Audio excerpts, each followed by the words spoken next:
क्या हो जब एक हंसते खेलते परिवार में शादी की शहनाइयों के पीछे करोड़ों की ठगी और तबाही की साजिश रची जा रही हो। एक ऐसा शातिर ठग जिसने शादी के बहाने पूरे मित्तल परिवार को सड़क पर लाने का मास्टर प्लान तैयार कर लिया था, लेकिन वो ये भूल गया कि उस घर में एक ऐसी बहू भी है जिसकी नज़र से बड़ा सच भी छुप नहीं सकता। कैसे एक नकली सरनेम, एक फर्जी कुंडली और राध्या प्रथम की एक समझदारी ने करोड़ों की जायदाद को लुटने से बचा लिया, जानने के लिए कहा।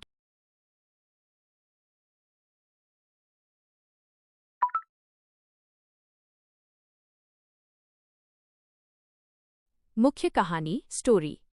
मित्तल परिवार में उर्मी के विवाह की तैयारियां जोरों शोरों पर चल रही थीं। हर कोई खुश था कि उर्मी का रिश्ता मोटू सेठ के बड़े और अमीर घराने में तय होने जा रहा है। लेकिन इस शादी की आड़ में मोंटू और उसकी चालाक मंडली एक बेहद खतरनाक साजिश रच चुके थे। शादी करके मित्तल परिवार की करोड़ों की प्रॉपर्टी हड़पने की साजिश। कहानी में पहला मोड़ तब आया जब राध्या से गलती से मोंटू के जूते गंदे हो गए। उर्मी तुरंत झुककर मोंटू के जूते साफ करने लगी। उर्मी का ये व्यवहार और मोंटू का घमंड देखकर राध्या के मन में मोंटू और उसके पूरे परिवार के प्रति गहरा शक पैदा हो गया। शादी पक्की कराने के लिए मोंटू के परिवार ने 36 गुण मिलने वाली एक नकली व फर्जी कुंडली पंडित जी के सामने रख दी।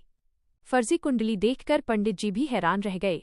इसी बीच राध्या और प्रथम के बीच पुरानी तस्वीरों को लेकर चल रही पुरानी गलतफहमियां दूर हो गईं और उनका रिश्ता पहले से भी ज्यादा मजबूत हो गया।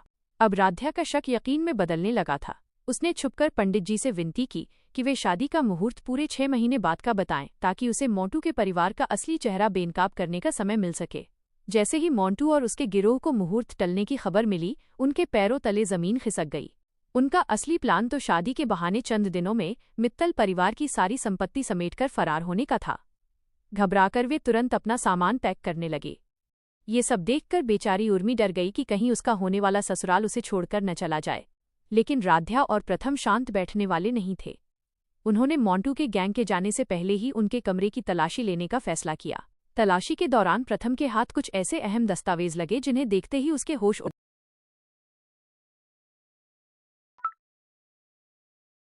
हुआ कि मोंटू का असली सरनेम सेठ है ही नहीं।